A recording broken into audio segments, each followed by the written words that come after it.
Olá, bem-vindos à nossa exploração de hoje. A gente está diante de um nó bem complexo nas relações internacionais, viu? É verdade. O embate entre Coreia do Sul e Japão é onde a memória histórica, sim, pesadíssima, bate de frente com as urgências do pragmatismo político de agora. Exato. Tem uma frase que, olha, resume bem a coisa. O Japão pediu desculpas, mas a Coreia do Sul não esqueceu. E essa história diz muito sobre o nosso presente. Diz mesmo, é uma frase forte. Nesta edição, então, a gente vai investigar por que esse conflito de memória continua tão intenso, quase 80 anos depois do fim da ocupação japonesa na Coreia. Como essa tensão toda se encaixa no tabuleiro geopolítico atual, que envolve Estados Unidos, China. E talvez o mais importante, né? O que essa dinâmica ensina pra gente sobre os perigos de tentar varrer o passado para debaixo do tapete. Sim. A nossa base aqui é uma análise bem detalhada que saiu recentemente na Folha de São Paulo. É exatamente isso. É uma ferida que continua aberta, sabe? Com raízes muito profundas naqueles 35 anos de ocupação japonesa.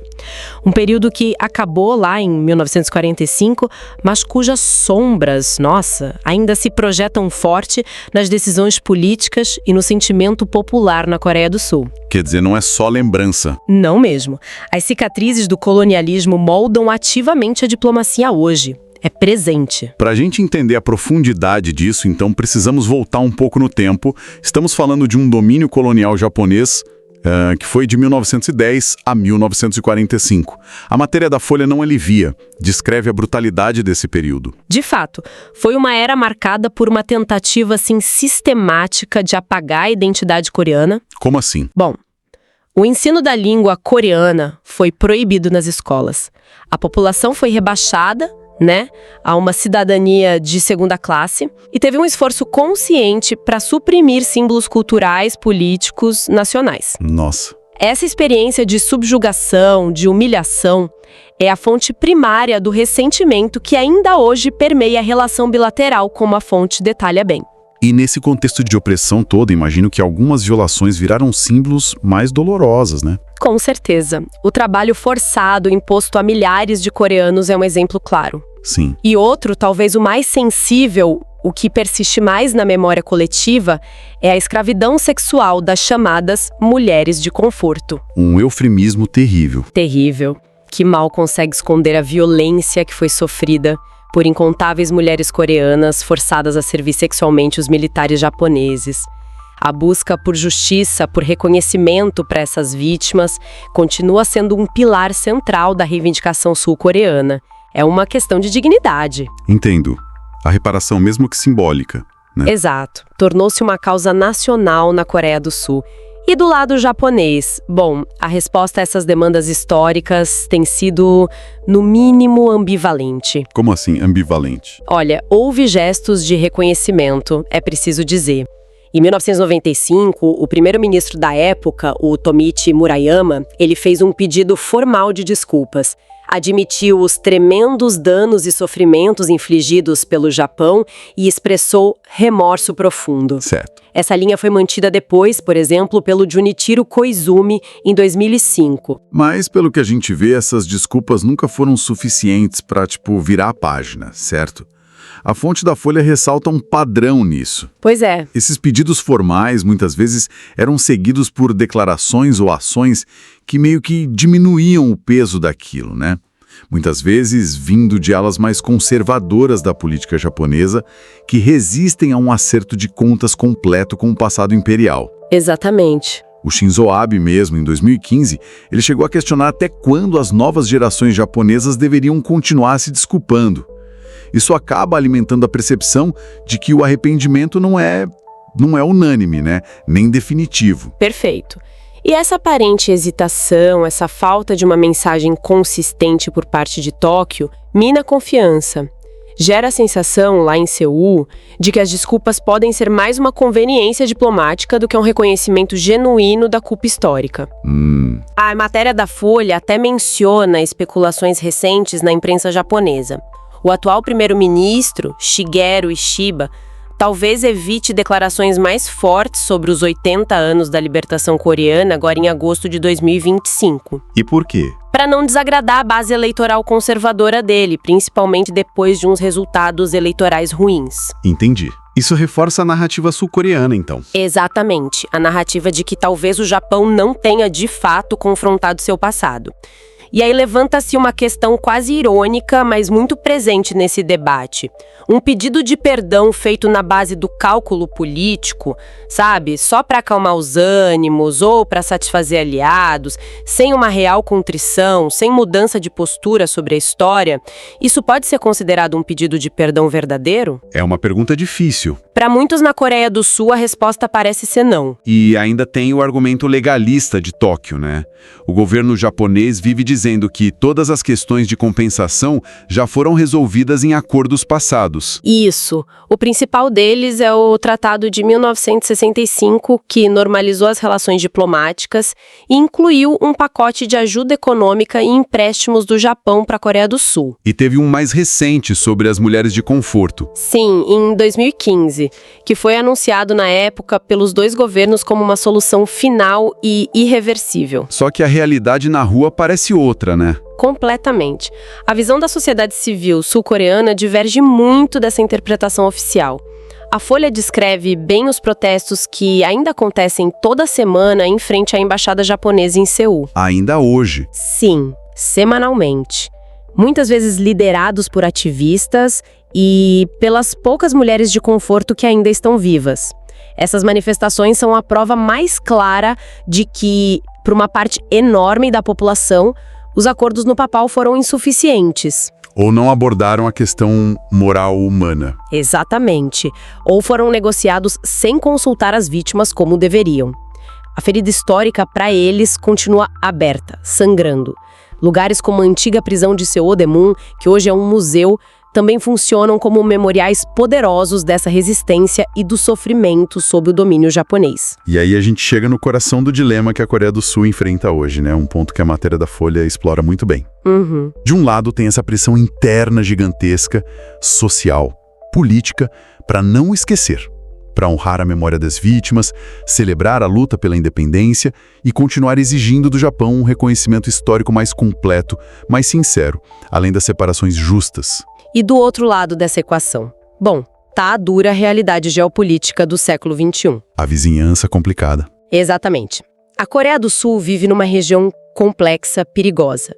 Precisa de aliados estratégicos para lidar com a ameaça constante da Coreia do Norte e para navegar na crescente rivalidade entre Estados Unidos e China ali na área. E nesse cenário, a cooperação com o Japão vira não só desejável, mas estrategicamente vital. Principalmente dentro daquela aliança trilateral com os Estados Unidos, imagino. Um pacto de segurança pensado justamente para fortalecer a coordenação entre os três países, né? Para garantir a estabilidade no leste asiático. Perfeito. Essa aliança é vista por Washington, Seul e Tóquio como fundamental para a dissuasão regional. Mas aí vem a pergunta: como fortalecer essa cooperação militar, de inteligência, se a relação bilateral entre Coreia do Sul e Japão é constantemente tensionada por esses fantasmas do passado? É um nó górdio que você falou. É um nó górdio. A necessidade pragmática de cooperação esbarra na dificuldade emocional, política, de superar as mágoas históricas. E essa tensão toda parece se refletir direto na opinião pública sul-coreana, criando um quadro bem paradoxal. Sim, a pesquisa do East Asia Institute de 2025, que a matéria da Folha cita, ilustra isso muito bem. Por um lado, ela revela que 63,3% dos sul-coreanos agora têm uma visão positiva dos japoneses. É um número alto, o maior desde 2013. Exato. Sugere uma melhora significativa na percepção entre as pessoas, talvez impulsionada por intercâmbios culturais, turismo, interesse na cultura pop. É um dado surpreendente se a gente pensar em todo o peso da história que a gente acabou de discutir. Poderia ser um caminho para a reconciliação. Poderia, mas aí vem o contraponto da mesma pesquisa, que complica essa leitura mais otimista. Qual é? Quase metade dos entrevistados, 42%, acredita firmemente que uma cooperação futura sólida, confiável, entre os dois países é impossível sem que as pendências históricas sejam resolvidas de forma satisfatória para a Coreia do Sul. Ah, então a simpatia pelas pessoas não anula a cobrança sobre o Estado. Exatamente isso. A simpatia crescente pelo povo japonês não anula a exigência de justiça histórica em relação às ações do Estado japonês no passado. A quadratura do círculo, então. Como avançar pragmaticamente na cooperação estratégica que é tão necessária agora, sem sentir que se está traindo a memória ou minimizando as atrocidades do passado colonial? E do lado japonês, como atender a essas demandas sem reabrir debates internos que são politicamente explosivos? Precisamente. É um equilíbrio delicadíssimo. Qualquer movimento de aproximação por parte de um governo sul-coreano corre o risco de ser visto internamente como subserviência, como esquecimento. E do outro lado? Qualquer gesto de concessão por parte de Tóquio pode inflamar setores nacionalistas no Japão. Os dois lados caminham sobre ovos, tentando conciliar o inconciliável, as demandas da memória com as urgências do presente. Fica muito evidente, então, como esse passado não resolvido continua a lançar uma sombra longa sobre o presente. Não é só história, né? Não. É identidade nacional, é justiça, é orgulho ferido. E, ao mesmo tempo, é cálculo estratégico, sobrevivência geopolítica. As desculpas intermitentes, os acordos legais, nada disso parece ter sido capaz, até agora, de realmente cicatrizar a ferida na percepção sul-coreana. O dilema persiste, complexo e profundamente humano. E a matéria da Folha sugere que, enquanto não houver um esforço mais genuíno, mais consistente, de ambos os lados para lidar com essa herança, um esforço que vá além da retórica diplomática e toque nas questões de fundo sobre reconhecimento e empatia, essa tensão vai continuar sendo um fator de instabilidade, de desconfiança nas relações entre Seul e Tóquio, e com implicações para toda a região, claro. Bom, a gente vai para um rápido intervalo e já volta.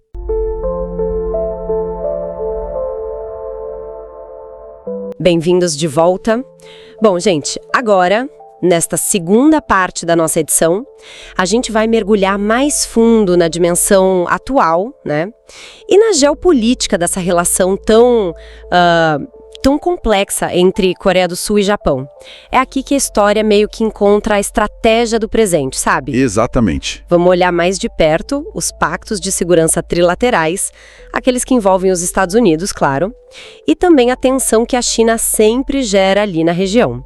E como o governo sul-coreano tenta, fazer um malabarismo com tudo isso. Isso. E é fundamental a gente observar como as decisões políticas mais recentes, sabe?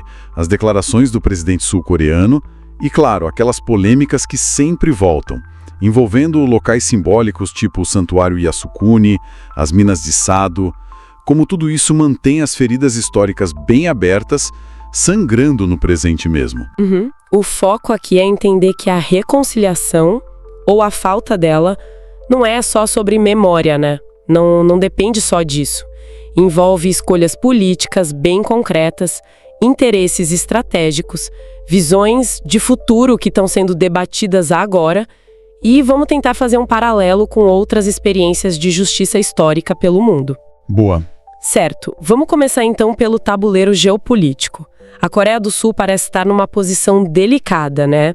Uma encruzilhada constante. Precisa de aliados fortes, claro, para a segurança, ainda mais com a Coreia do Norte ali do lado, mas a relação com o Japão, que é um aliado-chave dos Estados Unidos, é sempre tensa, por causa da história toda. Precisamente. E olha, os números mostram essa necessidade de segurança. Tem uma pesquisa do East Asia Institute, saiu na Folha de São Paulo, que mostrou um apoio, assim, bem grande na Coreia do Sul para o Pacto Trilateral, aquele com os Estados Unidos e o Japão. Coisa de 75,3% dos entrevistados apoiando. Uau, 75%. É muita gente. Muita gente. Mostra que a percepção da necessidade de um guarda-chuva de segurança forte é real por lá. Só que essa aliança cria um dilema gigantesco por causa da China. Ah, a China. Sempre a China. Sempre. Pequim não é só um vizinho poderoso, né? É o maior parceiro comercial de Seul, disparado. E, ao mesmo tempo, a China é vista como o quê?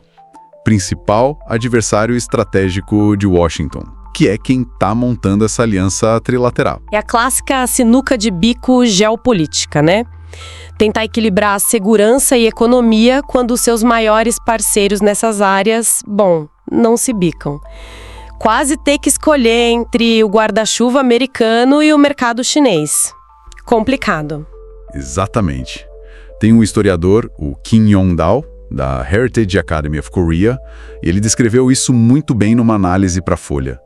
Ele disse que Seul adoraria manter aquela lógica antiga. China na economia, Estados Unidos na segurança. Funcionou por um tempo, né? Uhum. Mas agora, com as tensões globais aumentando, principalmente essa rivalidade Estados Unidos-China, esse equilíbrio está cada vez mais difícil, quase impossível de manter. E a pressão por segurança, que vem também da ameaça norte-coreana, acaba empurrando Seul para uma cooperação mais, digamos, próxima com Tóquio, mesmo que isso signifique ter que engolir uns sapos históricos bem amargos. Entendi. E como ficam as declarações recentes do presidente sul-coreano, o Lee Jae-myung, sobre aquele acordo de 2015 das mulheres de conforto, que é super controverso? Como ele se encaixa nisso tudo? A posição dele, reflete bem esse dilema todo. Segundo a Reuters, ele reafirmou que a intenção é manter o acordo de 2015. Ele trata como uma promessa formal, sabe? Entre nações, algo que seria diplomaticamente muito complicado, talvez indesejável para Seul revogar sozinha. Manter o acordo é um sinal para Tóquio e para Washington. Um sinal de compromisso com a estabilidade, com a cooperação trilateral. Mas esse acordo é muito criticado internamente, não é? Pelas vítimas, pela sociedade civil. Exato. Ele não ignora a dor imensa, a oposição que esse acordo gera lá dentro. Quando a gente fala mulheres de conforto, é bom lembrar. É um eufemismo, né? Para centenas de milhares de mulheres, meninas, a maioria coreanas, mas não só, que foram forçadas à escravidão sexual pelo exército japonês, antes e durante a Segunda Guerra. Uma das feridas mais profundas mesmo. Sem dúvida. Por isso, ao mesmo tempo que ele diz que vai manter o acordo, o Lee Jae-myung pediu publicamente para o Japão reforçar o reconhecimento formal da verdade histórica. Pediu mais sinceridade no arrependimento. Parece um equilibrismo muito delicado. É tipo, acenar para os aliados para necessidade estratégica, mas sem parecer totalmente insensível à memória das vítimas e à pressão da sociedade sul-coreana, que acha o acordo de 2015 falho, insuficiente. De setores nacionalistas, todo mundo pedindo para anular o acordo, exigindo um pedido de desculpas mais claro do Japão. Por outro lado, tem os setores mais pragmáticos, né? Elite política, econômica e a própria aliança militar, pressionando para manter os laços com Tóquio. Pela segurança regional, a declaração dele tenta, de alguma forma, navegar nessas águas turbulentas, aprofundar os laços pragmáticos, mas sem abandonar totalmente o discurso da memória histórica. Só que essa tentativa de equilíbrio diplomático vive sendo sabotada, né? Por ações que só inflamam mais os ânimos. Eu penso naquelas visitas de autoridades japonesas ao santuário Yasukuni e na cerimônia recente nas minas de Sado. Parece que estão sempre jogando lenha na fogueira. É impressionante. Sem dúvida alguma. Esses incidentes são gatilhos poderosos para a memória coletiva sul-coreana. Eles minam qualquer progresso na confiança mútua. Em agosto de 2025, por exemplo, a Reuters noticiou de novo. Governo sul-coreano protestando veementemente contra a visita de ministros e parlamentares japoneses ao Yasukuni, lá em Tóquio. E é importante entender por que Yasukuni é tão explosivo. O santuário homenageia milhões de mortos em guerras pelo Japão, ok. Mas, entre eles, tem 14 indivíduos condenados como criminosos de guerra de classe A. Classe A? Os principais responsáveis, né? Exato. Pelos tribunais aliados depois da Segunda Guerra. Acusados de planejar e conduzir a guerra agressiva do Japão para a Coreia do Sul, para a China, para outros países que sofreram na mão do Japão. Visitas oficiais a Yasukuni são vistas como o quê?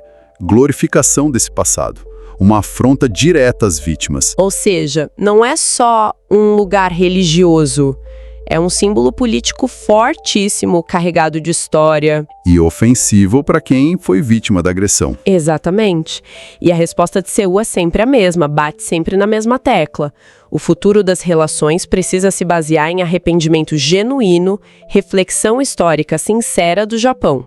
Visitar Yasukuni manda mensagem oposta. E as minas de Sado? O que rolou lá que deu tanta confusão? As minas de Sado, outra controvérsia grande. Ficam numa ilha, né?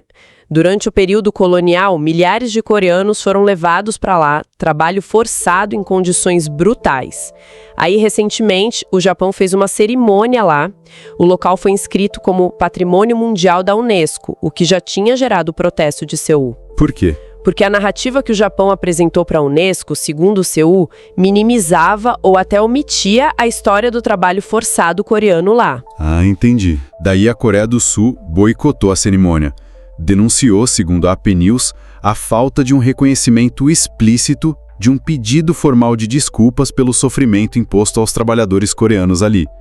Para muita gente na Coreia do Sul, e para observadores internacionais também, tanto Yasukuni quanto Sado são vistos como exemplos de um revisionismo histórico preocupante por parte do Japão.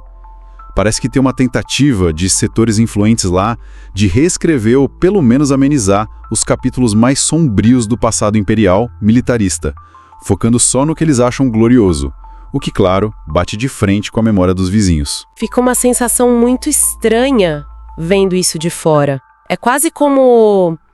Não sei, me perdoa a comparação talvez forte, mas é como se alguém tentasse apagar a escravidão no Brasil, dizendo que, já teve abolição, talvez uma compensação aí, e agora é bola pra frente, sem remoer o passado. A questão da memória parece muito, muito além de acordo formal, de dinheiro, toca na dignidade, no reconhecimento, na identidade coletiva mesmo. A comparação é forte sim, mas toca num ponto nevrálgico. A memória histórica que fica ali sem resolver, sem o reconhecimento adequado por quem cometeu a injustiça, ela vira um combustível constante para a tensão no presente. A falta de um pedido de desculpas que seja visto como sincero, de um reconhecimento formal consistente, amplo, algo que a gente viu, por exemplo, a Alemanha fazer com o Holocausto, né? Com memoriais, educação, discurso oficial de arrependimento, ou como a África do Sul tentou, com a Comissão da Verdade e Reconciliação pós-apartheid. Essa ausência, no caso Japão-Coreia, perpetua o trauma. O ressentimento vai passando de geração para geração. E o que é fascinante e ao mesmo tempo muito preocupante é como essa negação ou essa relativização do passado vira um terreno fértil para discurso nacionalista, para extrema-direita. Isso não é só na Ásia, né? É global. Quando um país não lida direito com as próprias sombras históricas, abre espaço para a narrativa distorcida ser usada politicamente, para inflamar orgulho ferido, para demonizar o outro, para justificar a postura agressiva. A luta pela memória história coreana, nesse sentido, ela não está isolada. Ela se conecta com uma batalha global maior, por justiça, por verdade, por direitos humanos. A questão das mulheres de conforto, por exemplo, não é só um capítulo trágico da história coreana. É um exemplo terrível de violência de gênero sistêmica ligada ao colonialismo, a exploração sexual como arma de guerra, temas que continuam atuais, infelizmente, e são denunciados por movimentos feministas decoloniais no mundo todo. Isso nos leva àquela reflexão clássica, né? Que dizem ser do filósofo George Santayana. Aqueles que não conseguem lembrar o passado estão condenados a repeti-lo. Cai como uma luva aqui, né? Sem dúvida nenhuma. Esse impasse entre Seul e Tóquio é uma demonstração clara. Uma reconciliação que não se baseia numa memória genuína, que não passa por um confronto honesto, corajoso com os fantasmas do passado, ela corre um risco enorme de ser só superficial. Uma maquiagem política, sabe? Frágil, que se desfaz na primeira crise mais séria. Incapaz de cicatrizar a ferida de verdade. Tem uma citação bem forte da Lee Myung-hwa, do Instituto de Estudos dos Movimentos Independentistas da Coreia. A Folha trouxe na reportagem. Ela diz: se você esquece o passado, não há futuro. Temos de refletir e lembrar por que perdemos a nossa identidade nacional e então teremos um futuro melhor. Isso realmente mostra como, para a Coreia do Sul, a memória não é só sobre o passado, é chave para construir a identidade nacional e um futuro que eles desejam. Exatamente, a reconciliação, no fundo mesmo, é uma questão moral, histórica. antes de ser só geopolítica ou econômica. O futuro das relações ali parece depender de uma equação muito delicada. De um lado, a capacidade e a vontade do Japão de emitir sinais de reconhecimento, de arrependimento, que sejam vistos como sinceros e suficientes pela sociedade sul-coreana, não só pelo governo. Do outro lado, a habilidade da Coreia do Sul de equilibrar essa necessidade vital de preservar a memória, de honrar as vítimas, com as demandas pragmáticas do cenário internacional. É um desafio gigantesco. Talvez achar um jeito de perdoar para poder seguir em frente, mas sem nunca, jamais esquecer ou minimizar o que aconteceu. E essa discussão toda sobre memória, política, justiça histórica e os perigos do revisionismo que estão sempre aí é incrivelmente relevante hoje. A gente vê isso em vários lugares, no Brasil inclusive, tentativas de reescrever, de suavizar passados autoritários, violentos, de injustiça profunda. Por isso, a gente convida quem nos acompanha a se inscrever no canal, a compartilhar esta edição se achou importante e a continuar com a gente para mais reflexões críticas. A gente busca sempre entender a complexidade do presente sem cair no esquecimento conveniente, no revisionismo histórico, nem nos discursos de ódio da extrema-direita. Os links para as fontes que a gente usou para montar esta edição e também acesso a outros artigos sobre o tema estão todos na descrição, tá bom? Muito obrigada pela companhia nesta edição. Lembrem-se que o Povcast está no ar de segunda a sábado, sempre trazendo informação e análise importante, relevante. Um grande abraço e até a próxima!